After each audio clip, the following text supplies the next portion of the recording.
Hi, I'm Jake, 32, and last month my life blew up when I found out my wife's affair wasn't with a stranger. It was with my little brother. It was a Tuesday. I was late picking up my daughter from gymnastics because I'd stayed late at work, photoshopping a client's turkey flyer into something that didn't look like a crime scene. When I pulled into the driveway, the porch light was off. Weird. The whole house had that silent, fake sleep kind of darkness. I went inside and found my wife, Kara, in the living room laptop open, wine glass full, no music, just vibes. She looked up and said, "We need to talk," which is never about the grocery list. I thought maybe it was about my job. I've been a freelance designer for 9 years. It's stable enough, but not exactly glamorous. Maybe she was tired of the feast or famine lifestyle. Maybe she wanted to talk about Christmas travel. I was not prepared for what came next. She didn't drag it out. "I've been seeing someone," she said. "I didn't plan it. It just happened." My brain tried to reboot. I stared at her like she'd started speaking Morse code.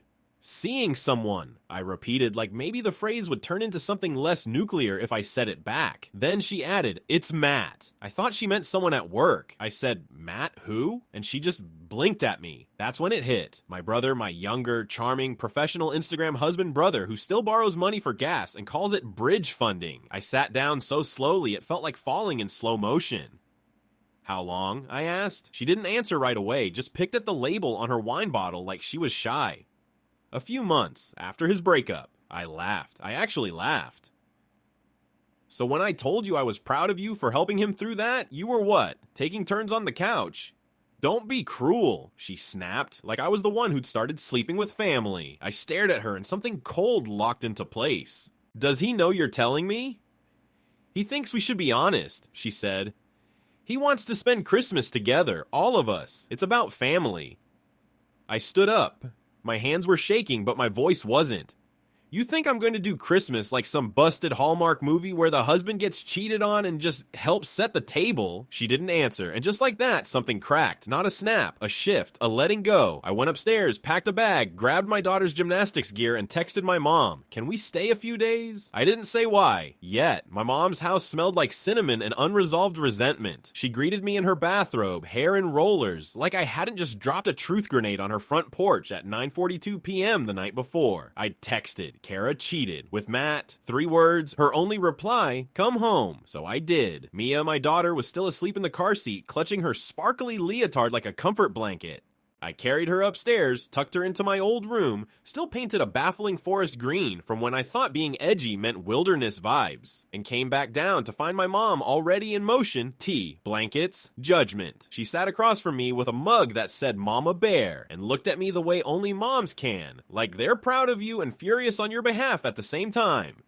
"So, you want to start from the top or just skip to the swearing?" I told her everything. The couch affair, the wine bottle, honesty. The Christmas proposal that sounded like a hostage negotiation. My mom listened quietly, only interrupting once to say, "That girl always had cold feet. I don't just mean emotionally, like literal ice blocks. It's a sign." At the end of it, she leaned back, exhaled, and said, "We're not doing Christmas with either of them. End of discussion." It felt like a relief, until the next morning, because that's when Matt called. He didn't even start with hello. Just, "You okay?" I should have hung up. Instead, I said, "You slept with my wife." "I didn't plan to," he said. "Well, that makes it fine then." He sighed like I was the one being difficult to... "I'm in love with her." Of course he was. "And she's in love with you," he added, like that was a prize. We didn't want it to happen this way. This way? What other way is there? Silence. Then, like it was the most reasonable thing in the world, he said, "We were thinking you could still come for Christmas. You and Mia, we want to show that we're still family." I blinked. "You want me to bring my daughter to Christmas so she can watch her dad smile at the people who wrecked her home, like it's a feature film called Holiday Betrayal? She's young. She'll bounce back." And that's when I said it. "Matt, if you show up at Mom's house this Christmas, I will bounce your entitled ass off the porch." Click by noon, Mom had baked a pie out of spite. By dinner, we were planning a very different kind of holiday. I didn't know yet what kind of storm was coming, but it started with a knock at the door. It was Kara, not Matt, not both of them in some matching apology coat set. Just her, alone, wearing the sweater I bought her last Christmas. Navy, cable knit, a little threadbare now. She stood there on my mother's porch like a stray, cold but rehearsed. "I need to talk," she said. Mom from the kitchen didn't even look up. Tell her to talk to her reflection. That's who she's in love with. I stepped outside and pulled the door shut behind me. Kara's eyes were puffy, her hair was unbrushed, but the thing that gutted me was how she looked relieved to see me, like I was still her safe place, like she hadn't just set fire to the foundation. "I shouldn't have told you like that," she said quietly. "I should have waited, let you process." "Let me process what?" I asked. "That you traded 10 years of marriage for brunch with my brother?" She flinched. "It wasn't like that." "No?" I crossed my arms. "Then what was it like? Enlighten me." She didn't have a good answer. Instead, she crouched down and pulled a folded piece of paper from her coat pocket. "I wrote something for Mia. I didn't know if I should give it to her, but..." She handed it to me like it was a bomb. I didn't take it. "She doesn't need a letter," I said. "She needs stability, and you can't even spell that." Kara's voice cracked. "Jake, I didn't mean to hurt her. Matt listens to me." I laughed. It wasn't kind. Of course he listens. You're the story he gets to tell now. "I stole my brother's wife, but it's fine. It's love." Real edgy, very on brand. "I didn't come here to fight." "Then why did you come?" She looked up. Her eyes were glassy, her voice barely above a whisper. "I think I made a mistake." Silence, big and cold. I swallowed hard. "You think?" She nodded, tears slipping down her cheeks. It felt like freedom at first, like I was finally choosing myself, but it's not stable. "He's not stable. He's not..." Her voice broke again. "You." I stepped back, physically, emotionally, spiritually. "Kara," I said steady, "I'm not a safe place you get to crawl back to when the drama turns into real life. You don't get to shatter our family and then circle back when the shine wears off." "But I miss her," she whispered. "I miss Mia. She asked for me last week." "And when she asks where you are this week, what do I say?" Kara didn't answer. I opened the door. "Go home, Kara, whatever home is now, but this one's not open to you anymore." She stood there for a second like she was waiting for me to change my mind. I didn't. She left. Inside, Mom handed me a mug of tea like I'd just walked out of battle.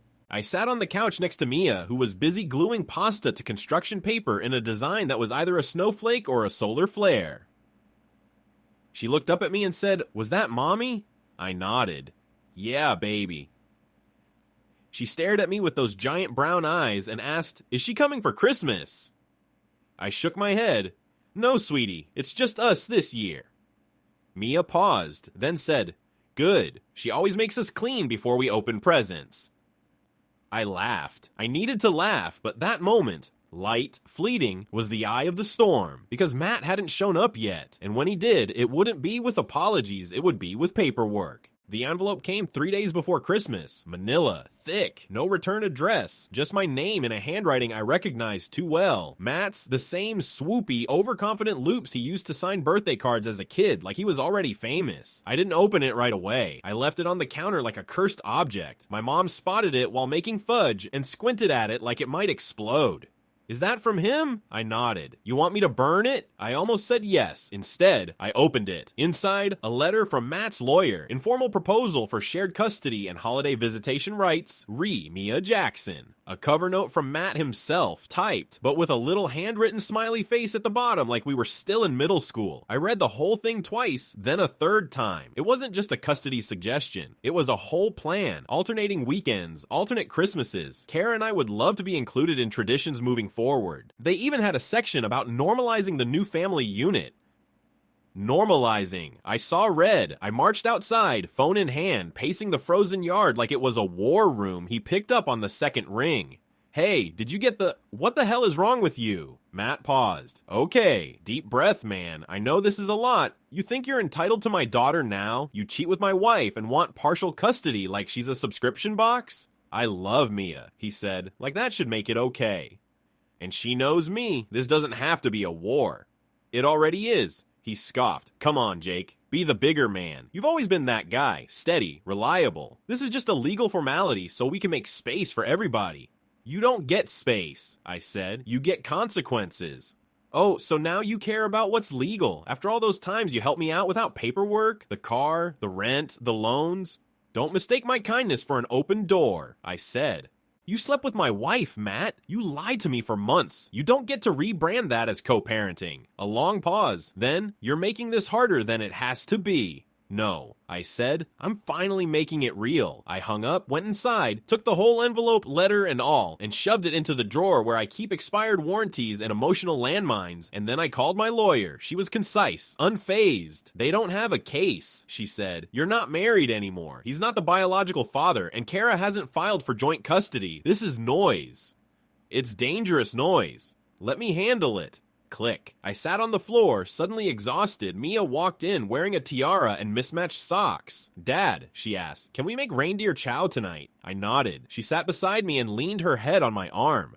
What's reindeer chow? My mom called from the kitchen. Marshmallows, pretzels, and sugar until your teeth cry. I said, we made it. We ate it. We watched Elf for the 4th time in a week. And for a little while, I forgot about the envelope. Until the next morning when Kara texted, I didn't know he sent that, but I agree with him. You're being unfair. Unfair. That word haunted me all day, until I realized something. They weren't trying to share Christmas. They were trying to claim it. I didn't reply to Kara's text. I didn't reply to Matt's follow-up email either. Yes, he emailed. Subject line, let's be adults about this. I'd been the adult since I was 14, and Matt set off fireworks in the crawl space. I'd been the adult through his startup phase, his failed podcast era, and his brief stint as a life coach with a YouTube channel that peaked at 19 views. But now I was tired of being the grown-up in a sandbox full of toddlers with iPhones. So I made a decision. No more reaction, only action. I called my lawyer again. They're not going to stop. Can we get something in writing officially? We can file a formal custody clarification and restrain any third-party claims. We'll list Mia's holiday rotation explicitly. Do it. And while she worked legal magic, I worked on Christmas, not some aesthetic Pinterest board version. Real Christmas. Glue and glitter, oven mitt burns, Mia taping a paper star to the wall. Kind of Christmas my mom got into it too. She dragged a box of decorations out of the attic labeled 1998 to 2006 and dumped it onto the living room floor. Mia held up an ornament shaped like a dolphin. Why is this wearing a Santa hat? Because your dad went through a marine biology phase, my mom said, ruffling my hair like I was 12 again.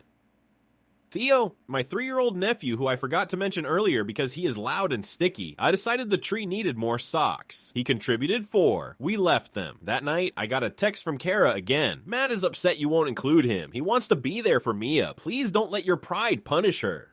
I stared at that message so hard my eyes went hot. Then I opened a fresh note and wrote out what I would have said if I were still doing emotional labor. It said, Matt is not family. He's not her stepfather. He's not a parental figure. He's my brother who chose betrayal over blood and thinks consequences are a PR problem. Kara, you made a choice. You don't get to reframe it as noble just because it's inconvenient now. And if you want to talk about punishment, let's talk about what it feels like for a little girl to wonder why her mom doesn't live at home anymore, and why everyone keeps pretending it's okay. I didn't send it, I just deleted her message and turned off my phone. Because here's the thing about boundaries. They're only as strong as your ability to sit in silence after you make them. So I sat through Christmas Eve with eggnog that tasted like sadness and cookies shaped like abstract art. I sat while Mia tried to stay up to see Santa and fell asleep in a blanket fort made of old couch cushions and glittery tulle. I sat while my mom fell asleep with a puzzle piece in her hand and the dog snoring on her ankle. And I realized something. This wasn't the broken Christmas. This was the unfiltered one. The one that didn't pretend everything was fine for the family photo. The one that didn't sell my kids' comfort for someone else's closure. We woke up to snow. Not much. Just enough to turn the yard into a powdered sugar dream. Mia screamed. Theo screamed louder. Mom screamed because she slipped on the porch in her slippers. It was perfect. And then, right after breakfast, right when we'd settled into pajamas and low expectations, Matt showed up. He had the audacity to bring presents. Matt stood on my mother's porch like he was the damn ghost of Christmas Redemption, holding a stack of perfectly wrapped boxes and wearing that casual wealth sweater he always pulled out when he wanted to look humble gray cashmere, sleeves pushed up, smug baked right in. I opened the door before he could knock. He grinned. Hey man, I stared. You must be out of your mind. I brought gifts, he said, lifting the boxes like we were about to carol together. For who? The daughter you tried to legally co-opt or the brother whose life you torched? Can we not do this on the porch? He said, glancing around like paparazzi might emerge from the bushes. I'm trying to make peace.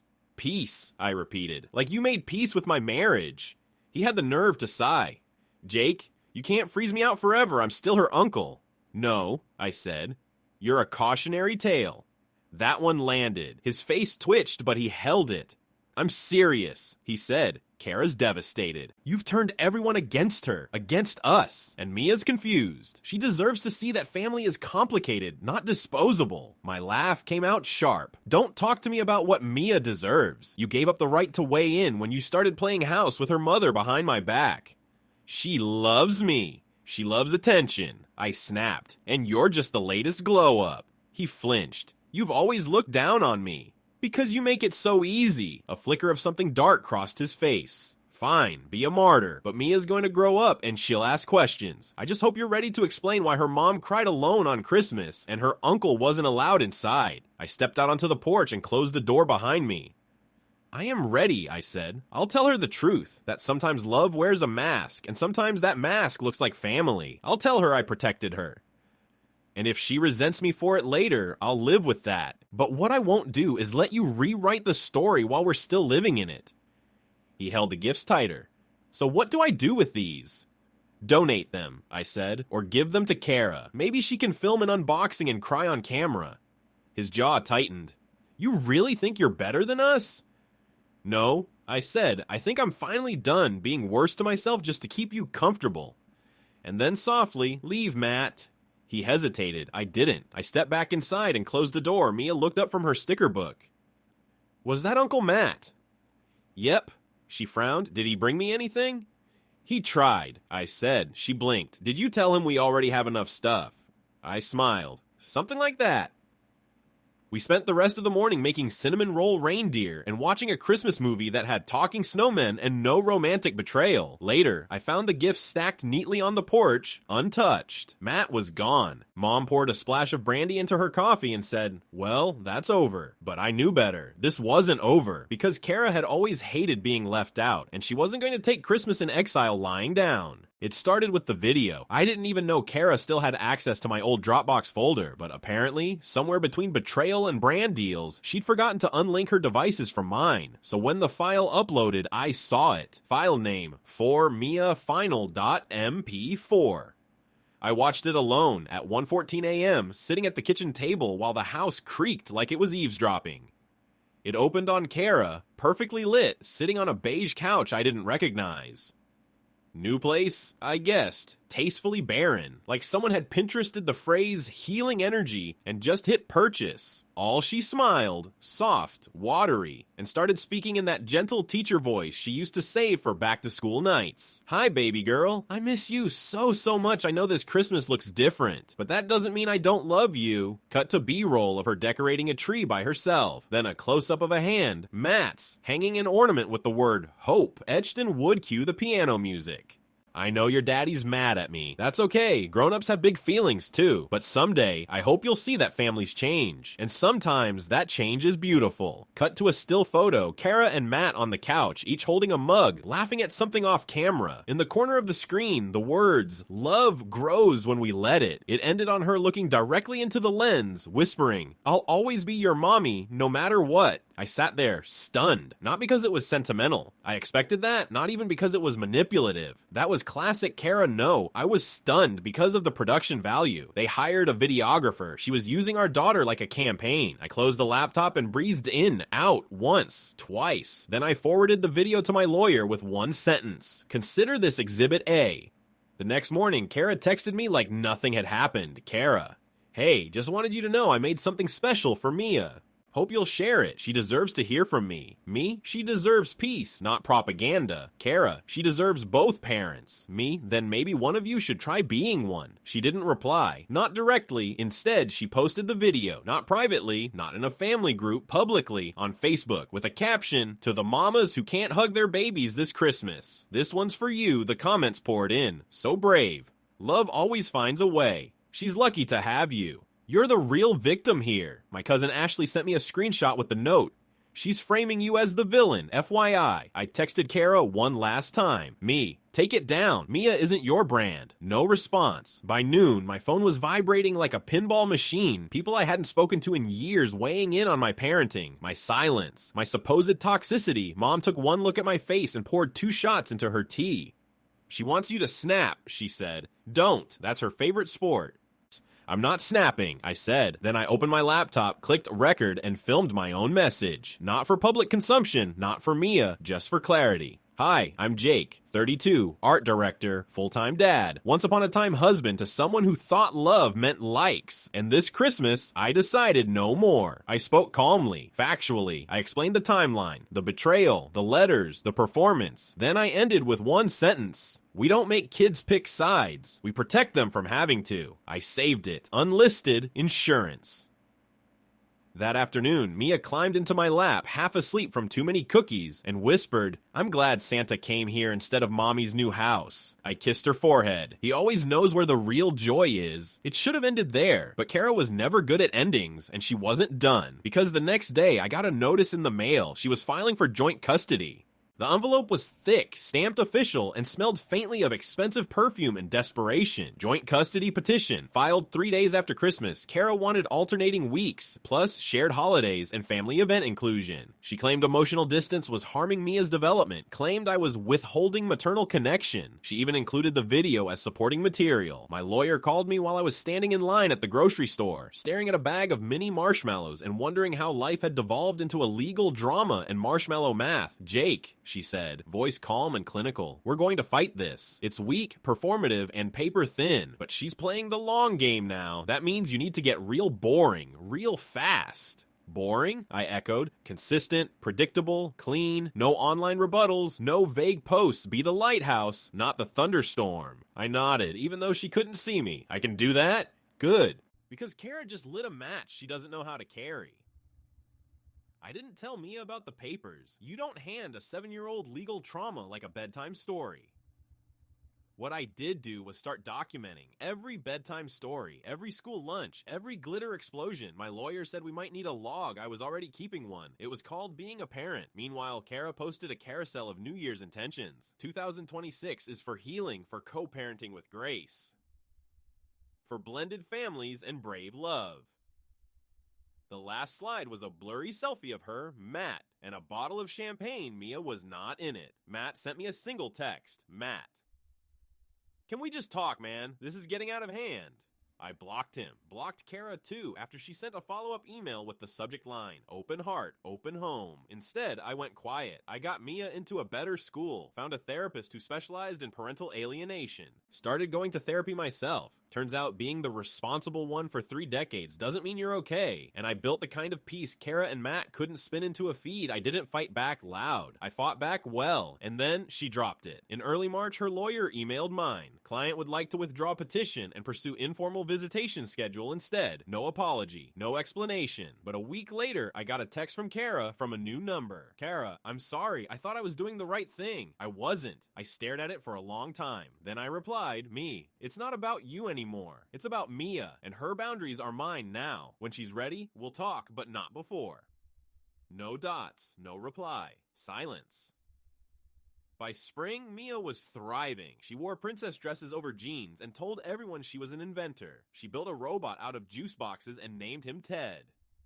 She started asking fewer questions about Kara, not because she forgot, because she got full somewhere else. One night, while folding laundry, she asked, Daddy, why does Mommy say love means never giving up? But then she left. I didn't answer right away. Then I said, some people think love is about staying, but real love is about showing up, over and over, even when it's hard. She nodded, you showed up. I always will. And I meant it. Not because I'm perfect, but because I'm present. That's the thing Kara never got. Love isn't lighting. It's not mood music. It's not curated. It's cereal spilled at 6 a.m. and glitter in the carpet and answering the same question 42 times and not once making a child feel like she's too much.